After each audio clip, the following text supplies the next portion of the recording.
équipement personnel avec les doubles détendeurs. Oui, il est juste en train d'être regonflé à la station de gonflage, donc on peut aller le voir. D'accord, ok.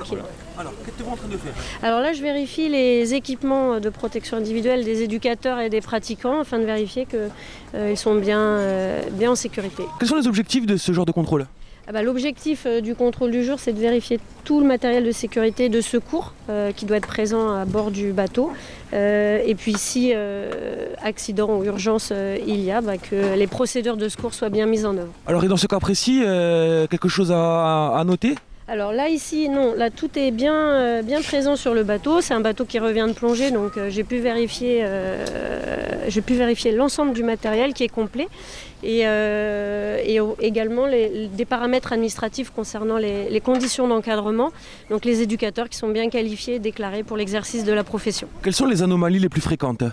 Ce qu'on peut constater, c'est en cas de forte affluence, il pourrait y avoir des éducateurs qui ne seraient pas qualifiés, donc voilà, ils viennent en coup de main, en renfort, mais ils n'ont pas forcément les diplômes ou les qualifications pour encadrer. Alors nous déployons ce matin sur l'île Rousse une opération interministérielle vacances. C'est une opération qui a vocation à concerner tous les départements touristiques, donc une cinquantaine de départements en France, dont la Corse bien entendu, très concernée par le tourisme. Et l'objet, c'est vraiment la protection économique, la sécurité des consommateurs. Donc on est amené à contrôler un certain nombre d'activités, je dirais dans 3 secteurs principaux. Les activités proposées aux touristes, activités nautiques notamment ce matin sur l'île Rousse, donc plongée, location de jet ski notamment. L'hébergement, il en sera moins question ce matin, et les services de restauration, à la fois sur la partie consommation, c'est-à-dire affichage des prix, sincérité vis-à-vis du consommateur au titre des tarifs affichés, etc.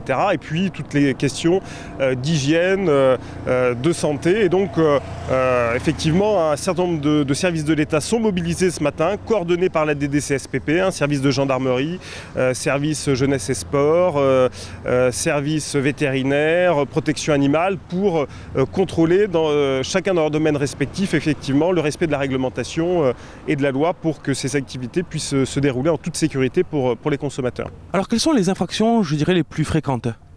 Alors on se réjouit de constater que les professionnels se sont professionnalisés, donc on est amené à constater de moins en moins d'infractions lourdes, notamment défaut d'assurance qui peut être une infraction très lourde, notamment sur les activités nautiques, des personnels qui pourraient être aussi non qualifiés, c'est effectivement de moins en moins le cas, on s'en réjouit.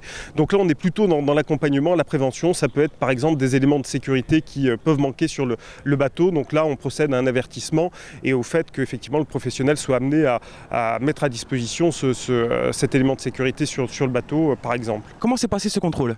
Très bien, il n'y a pas eu de problème, on était en règle, donc tout va bien, c'est le principal. Vous jugez ça important, ce genre de contrôle par rapport à la profession?